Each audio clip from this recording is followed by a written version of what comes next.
हाँ, तो हमने लास्ट लेक्चर में बाइनोमियल में फ्रैक्शनल इंडेक्स के बारे में पढ़ रहे थे। हमने ये देखा था कि उसके एक्सपेंशन में नंबर ऑफ टर्म्स जो होती है वो इनफाइनाइट होती है, ठीक है ना, और उसके अलावा मोड एक्स लेस देन 1 के लिए वैलिड होता है। और कुछ एक्सपेंशन में 1 माइनस एक्स का power minus n, 1 plus x का पावर माइनस एन, ये सब टाइप का पढ़ा था, ठीक है ना। अब इसमें एक पॉइंट जो अपने दिमाग में और रखेंगे वो है 1 माइनस एक्स का पावर माइनस एन की बात कर रहा हूं मैं, और यहाँ पे ये n belongs to natural number है, इसकी बात कर रहे हैं। इसका जनरल टर्म हम याद रखेंगे, ठीक है ना। क्या निकल के आता है इसमें, जनरल टर्म नहीं, इसमें कोफिशिएंट ऑफ एक्स का पावर r, ये अपने याद रखेंगे, ठीक है ना। अब ये याद कैसे रखेंगे, हमने इसके अगर याद हो इसका एक्सपेंशन लिखा था तो ये था 1 plus n into x plus n plus 1 by factorial 2 x square plus n plus 1 n plus 2 by factorial 3 x cube up to, ऐसा लिखा था एक्सपेंशन। तो देखो हो क्या रहा है, यहाँ एक्स क्यूब है तो नीचे फैक्टोरियल 3 है, यहाँ एक्स स्क्वायर है तो फैक्टोरियल 2 है, और यहाँ पे 3 है तो यहाँ n प्लस 1 n प्लस 2, यहाँ 2 है तो एक पीछे तक जा रहा है। तो अगर हम ऐसा बोलना चाहे कि x का पावर, ऐसा बोलना चाहिए अपने क्या कि ये है, इसमें x का पावर r क्या रहा होगा, तो यहाँ पे डिवाइड बाय क्या रहा होगा, r फैक्टोरियल, ऐसा रहा होगा। और दूसरा पॉइंट क्या कि ऊपर नंबर ऑफ टर्म्स में ये आएगा n plus 1 n plus 2 up to, चलते चलते ये आ जाएगा n plus r minus 1 type का, क्योंकि यहाँ पे x का पावर r है तो इससे एक पीछे वाला रहना चाहिए, ऐसा रहा होगा। अब इसको देखो, इसके लिए हमने क्या किया, यहाँ पे 1 2 3 अप टू n माइनस 1 से ऊपर नीचे क्या कर दिया, अप टू n माइनस 1 से ऊपर नीचे क्या कर दिया, मल्टीप्लाई और डिवाइड कर दिया। तो ऊपर वाला देखो 1 2 3 n up to n plus r minus 1, तो ये बन जाएगा n plus r minus 1 factorial upon n minus 1 factorial और r फैक्टोरियल, ऐसा बन जाएगा, ठीक है ना, इंटू एक्स का पावर r। तो इसको हम लिख सकते हैं n plus r minus 1 c r into x का पावर r। तो ये हम डायरेक्ट याद रखेंगे क्या कि अगर n belongs to natural number हो तो इसमें कोफिशिएंट ऑफ x का पावर r जो होता है, कोफिशिएंट ऑफ x का पावर r जो होता है वो होता है n plus r minus 1 c r रहता है। ये चीज ध्यान रखेंगे अपने, याद रखेंगे इसको, ठीक है ना, ये पॉइंट याद रखेंगे। जैसे तुमसे पूछा जाए 1 माइनस एक्स का पावर माइनस 3 में x का पावर 100 का कोफिशिएंट क्या होगा, तो अपने को ये सोचना है, ये है r कितना हो गया 100, n कितना हो गया 3, फॉर्मूला हो जाएगा n प्लस r माइनस 1, मतलब 3 प्लस 100 माइनस 1 सी 100, तो ये आ जाएगा 102 सी 100। ऐसे ही अगर अपने से बोला जाए, मतलब कुछ भी ऐसा कि 1 माइनस एक्स का पावर माइनस 3 में या माइनस 60 में x का पावर 5 का कोफिशिएंट क्या होगा, तो n हमारा कितना है 60, r कितना है 5, तो ये आ जाएगा 60 प्लस 5 माइनस 1 सी 5, ऐसा बन जाएगा। तो ये बन जाएगा 64 सी 5, जिसको अगर सॉल्व करना है तो सॉल्व करो, वरना अगर ऑप्शन में 64 सी 5 है तो 64 सी 5 लिख सकते हैं, ठीक है ना। अब इस पे एक दो सवाल अपने प्रैक्टिस करते हैं कि किस टाइप के सवाल बन सकते हैं। अब बेसिकली जो ये इसमें फ्रैक्शनल पार्ट में, वैसे तो फ्रैक्शनल पार्ट जेई मेंस के सिलेबस में है, जेई एडवांस में नहीं है, ठीक है ना, लेकिन फिर भी 1 माइनस एक्स का पावर माइनस एन तो जेई एडवांस में काम आ जाता है अपने, ठीक है ना। तो अब अपने इसमें एक सवाल ये बनता है, find coefficient of x power 100 in 3 minus 5x upon 1 minus x का पावर 2, इसमें निकालना हो। तो कैसे निकालते हैं, नीचे वाले को ऊपर ले जाओ, क्या बनेगा ये 3 minus 5x into 1 minus x power minus 2, अलग अलग मल्टीप्लाई करो जैसा कोफिशिएंट निकालते थे, 3 into 1 minus x power minus 2 minus 5x time 1 minus x power -2 ऐसा। अब इसमें ये वाले में इसमें एक्स पावर क्या निकालना है 100, तो यहाँ 3 तो है ही, एक्स पावर 100 का मतलब r 100 हो गया, n 2 है तो 2 प्लस 100 माइनस 1c 100, तो ये आ जाएगा 3 into 101c 100 minus 5, already x है तो इसमें से कितना निकालना पड़ेगा, x का पावर 99, क्योंकि x का पावर 99 आएगा और x बाहर है तो ओवरऑल x का पावर कितना बन जाएगा 100, तो ये आ जाएगा 5 इंटू ये 2 प्लस 99 माइनस 1c 99, तो ये हो जाएगा -5 इंटू ये आ जाएगा 100c 99, तो ये आ जाएगा 3 इंटू 101 माइनस 5 इंटू 100, तो ये आ जाएगा -197। तो ऐसे डिफरेंट सवाल हम ऐसा प्रैक्टिस कर सकते हैं, ठीक है ना, क्योंकि नीचे वाले में तो एक्सपेंशन ओपन करते तो 1 minus x plus x square बनता और कुछ नहीं सॉल्व कर पाते, इसलिए ऊपर लेके गए, ऐसा हम सॉल्व कर सकते हैं। अब इसी में एक और टाइप का सवाल जो बनता है उसकी बात करते हैं। अब देखो इसमें हमारे पास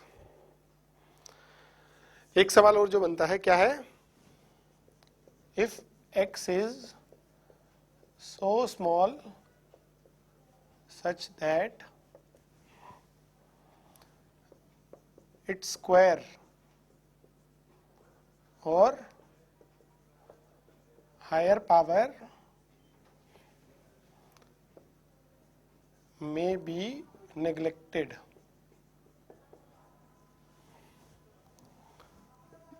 then find value of 1 minus 3x का power half plus 1 minus x का power 5/3 divide by 4 plus x का पावर 1/2। इसमें निकालना हो कि इसको सिंप्लीफाई करना है, ठीक है ना, ठीक है ना, या इसको हम बोले कि दिस इज इक्वल टू, या हम बोले कि neglected and if this equal to 1 plus ये बन जाएगा, या फिर ऐसे बोले कि a plus b x find a comma b type का, ऐसा निकालना हो। तो देखो अपने को बोला हुआ है x is so small such that square और हायर पावर को क्या करना है, नेग्लेक्ट करना है, तो अब इसमें a और b का वैल्यू बताना है। तो कैसे सिंप्लीफाई करें, ऊपर वाले को देखो, ये है 1 माइनस 3x का power half plus 1 minus x का पावर 5/3 अपॉन ये है 4 प्लस एक्स का पावर कितना है, हाफ है। अब इसमें इधर क्या कहते हैं, ये 1 माइनस एक्स का पावर n टाइप का है तो 1 प्लस एन एक्स प्लस अगला टर्म जो आएगा वो आएगा एक्स स्क्वायर में।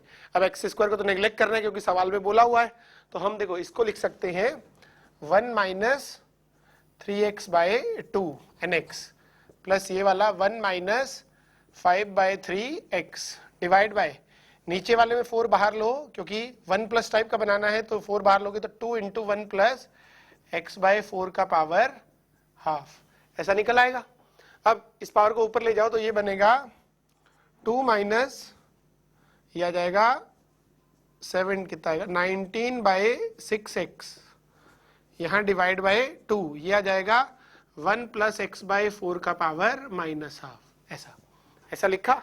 अब ये आएगा अंदर तो ये बन जाएगा 1 माइनस 19/12x इंटू ये आ जाएगा 1 माइनस x/8, इनको मल्टीप्लाई करते तो ये बनेगा 1 minus 19/12x minus x/8 plus ये आ जाएगा 96x²।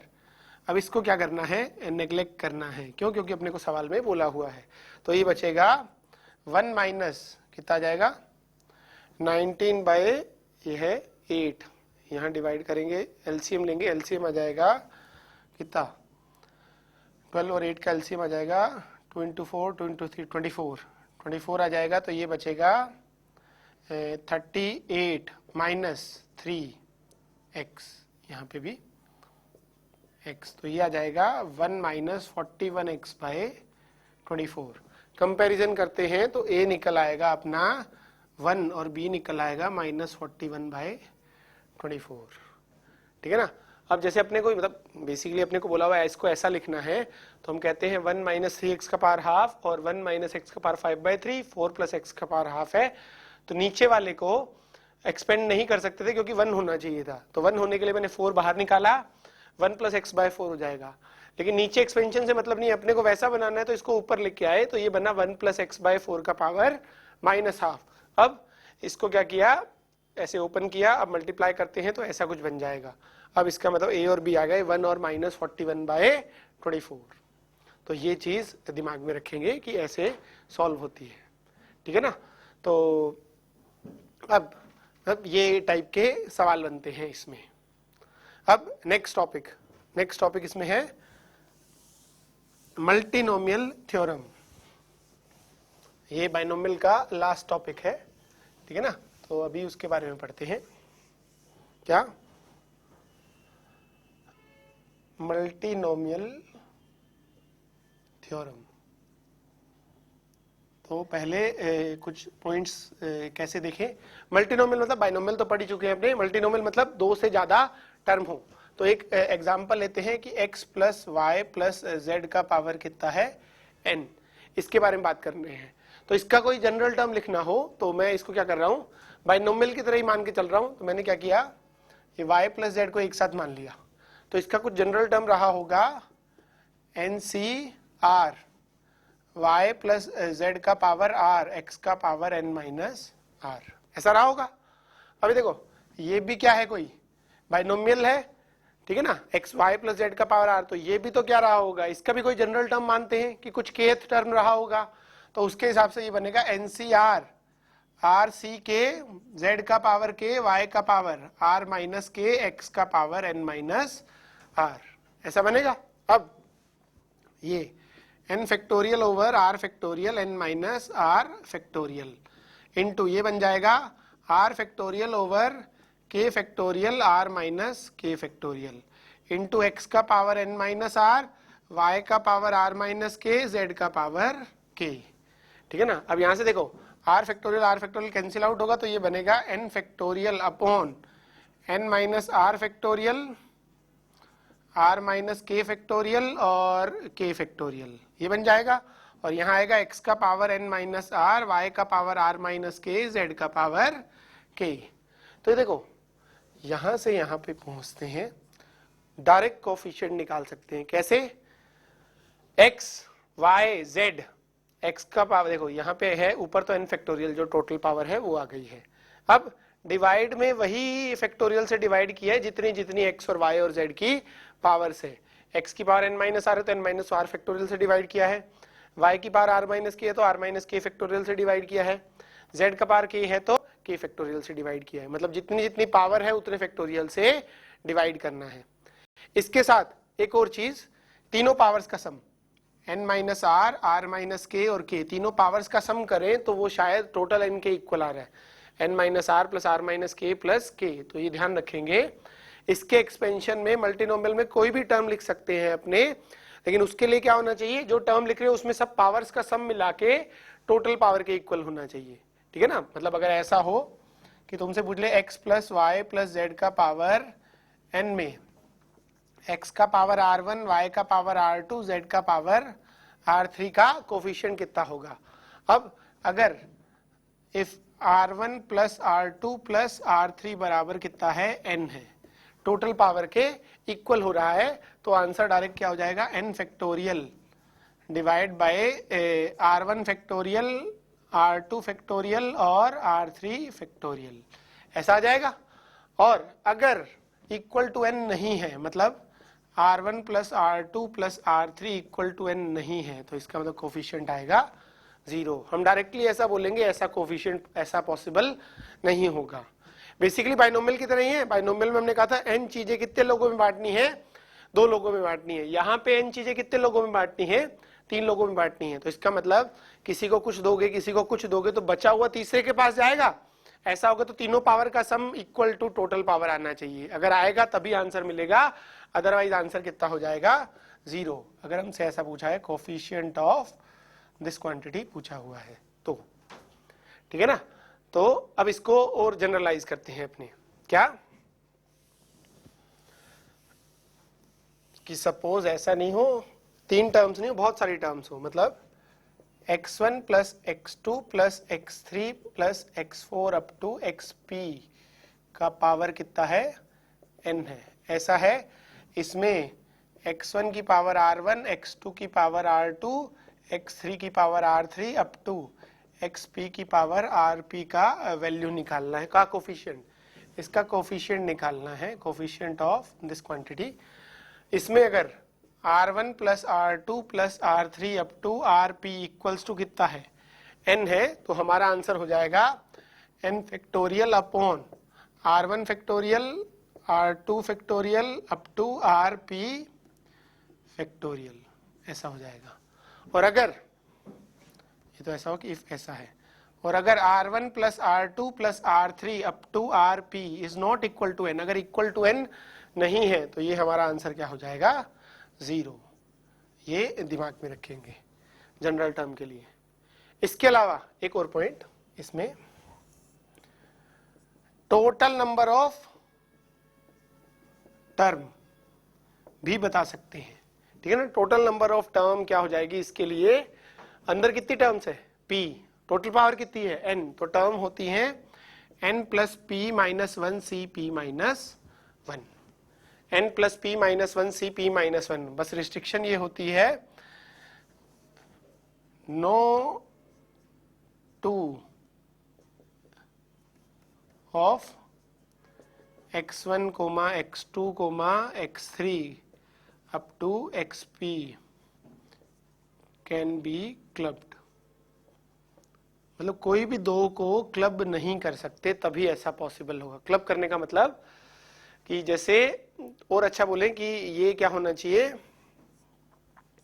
x1 x2 x3 up to xp all are of different, all are of different type variable, मतलब डिफरेंट वेरिएबल होने चाहिए तभी वो ऐसा पॉसिबल होगा। मतलब अगर तुम्हें पूछा जाए कि x plus y plus z का पावर 10 की टोटल नंबर ऑफ टर्म्स कितनी होगी, तो देखो तीनों के तीनों अलग अलग वेरिएबल यूज हुए हैं, तो आंसर हो जाएगा इसके लिए टोटल नंबर ऑफ टर्म्स हो जाएंगी, टोटल नंबर ऑफ टर्म हो जाएंगी, ये हो जाएगी 10 प्लस 3 माइनस 1 सी 3 माइनस 1, ऐसा।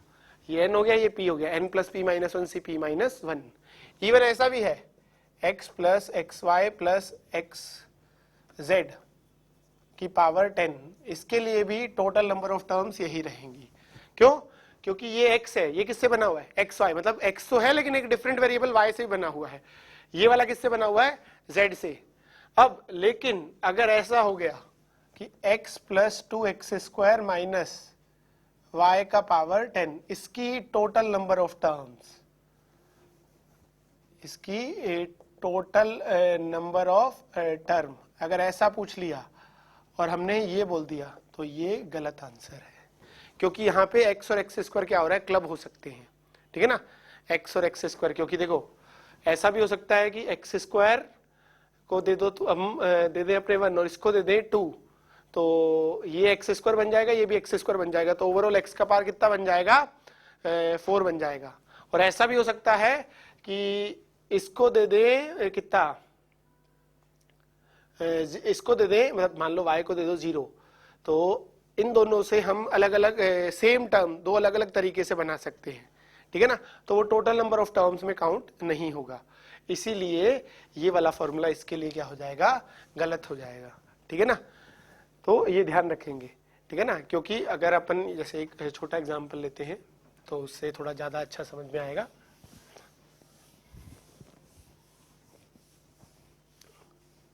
ठीक है ना, कि अब क्लब होने और नहीं होने से क्या मतलब हुआ। जैसे तुमसे मैं बोलूं x plus y plus z का पावर 2 में कितनी नंबर ऑफ टर्म्स होंगी, हमें कैलकुलेट करनी आती है।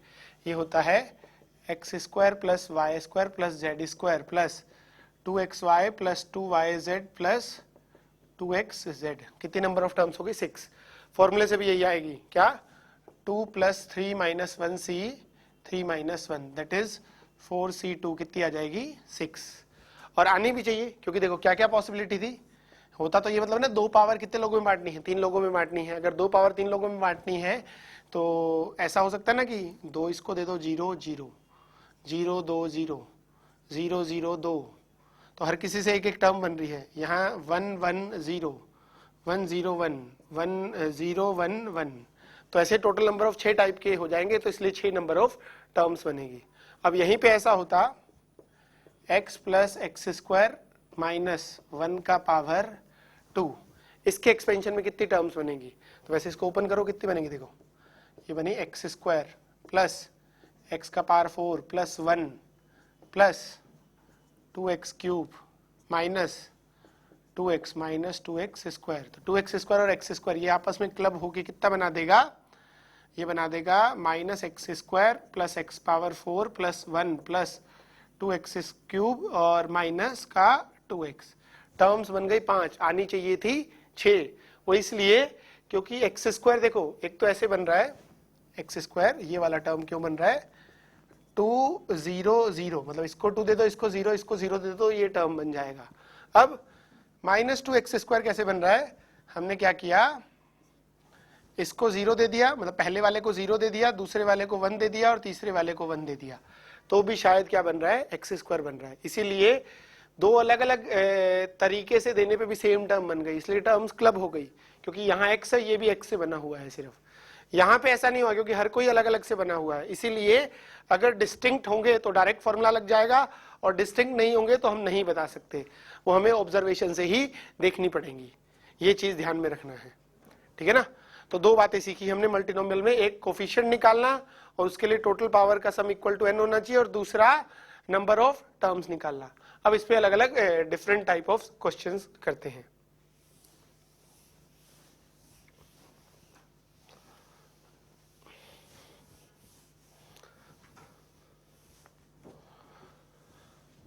First, find number of term in a + b + c + d + e + f का power 10। Second, for 2x - 3y + 4z का power 9, find coefficient of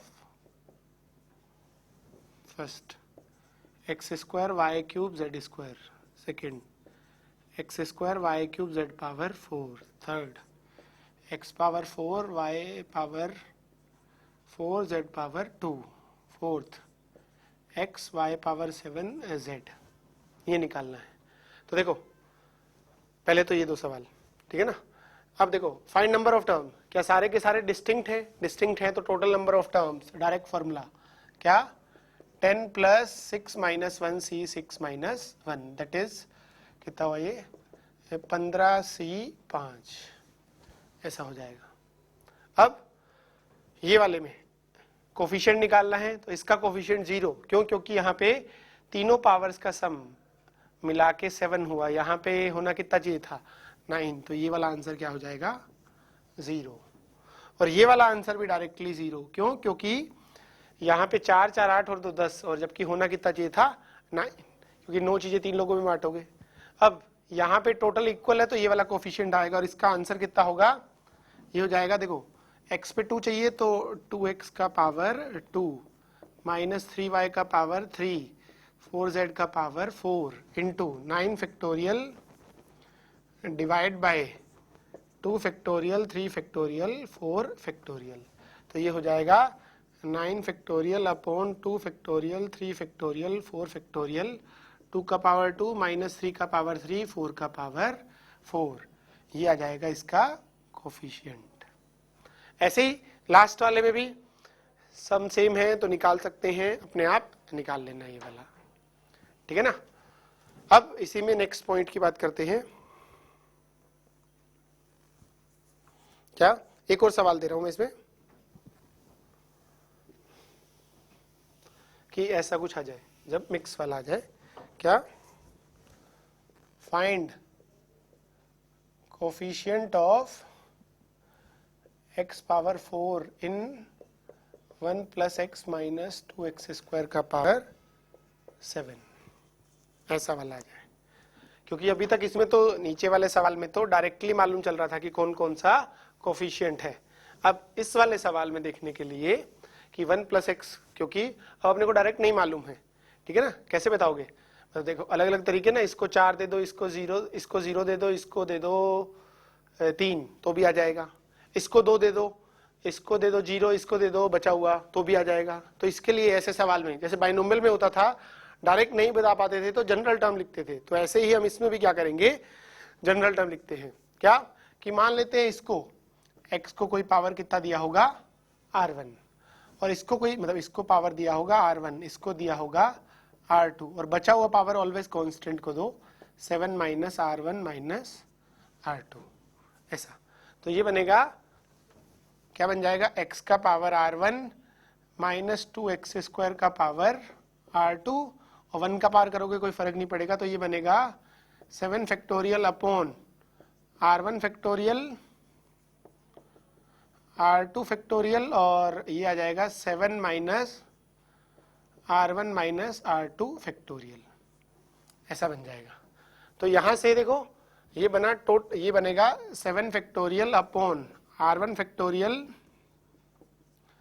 r2 factorial, और ये बनेगा 7 माइनस r1 माइनस r2 का फैक्टोरियल, यहाँ आ जाएगा -2 का पावर r2, जैसा हम वहाँ करते थे, x का total power r1 plus 2r2 आ जाएगा। अब हमें निकालना है x पावर 4, इसका मतलब ये जो पावर है किसके इक्वल होना चाहिए, 4 के, तो r1 plus 2r2 equal to क्या होना चाहिए, 4। तो अब केसेस बनाओ कि क्या क्या पॉसिबिलिटी है, यहाँ 0, यहाँ 4, यहाँ 1, यहाँ 2, यहाँ 2, यहाँ 0, यहाँ 3 लेते तो यहाँ -1 नहीं पॉसिबल, क्योंकि r1 r2 नेगेटिव नहीं हो सकते। तो इसका मतलब कितने आंसर आए, 3। अब तीनों आंसर रख दो, कि पहला रखते हैं 4 और 0, तो इसके करस्पॉन्डिंग जो आंसर आएगा वो क्या आ जाएगा, 7 फैक्टोरियल डिवाइड बाय, कोफिशिएंट लिख रहा हूँ सिर्फ मैं, 4 फैक्टोरियल 0 फैक्टोरियल 3 फैक्टोरियल इंटू -2 का पावर 0, ऐसा बन जाएगा। इसके करस्पॉन्डिंग आंसर आ जाएगा 7 फैक्टोरियल अपॉन, ये आ जाएगा 2 फैक्टोरियल 1 फैक्टोरियल 4 फैक्टोरियल इंटू -2 का पावर 1, और इसके करस्पॉन्डिंग आंसर आ जाएगा 7 फैक्टोरियल अपॉन 0 फैक्टोरियल 2 फैक्टोरियल, भाई यहाँ r1 r2 ये आ गया, और ये बचेगा 5 फैक्टोरियल इंटू -2 का पावर 2। तीनों आंसर आए, तीनों वैल्यूज निकालो, तीनों को क्या कर दो, ऐड कर दो, तो ऐसे हम कोफिशिएंट निकाल सकते हैं। तो ये बाइनोमियल का यही वाला पार्ट हुआ, मल्टीनोमियल का ऐसे हम डिफरेंट सवाल सॉल्व कर सकते हैं। अब इसके बेसिस पे अपने शीट भी सॉल्व कर सकते हैं, और हमारा जो बचा हुआ पार्ट है, मतलब शीट पूरी सॉल्व करो और डीपीपीज में जैसे भी सवाल आए वो लगाओ, तो उससे अपना सही आंसर आ जाएंगे, मतलब सही आंसर आए, वरना डाउट आए तो डाउट क्लास में पूछो।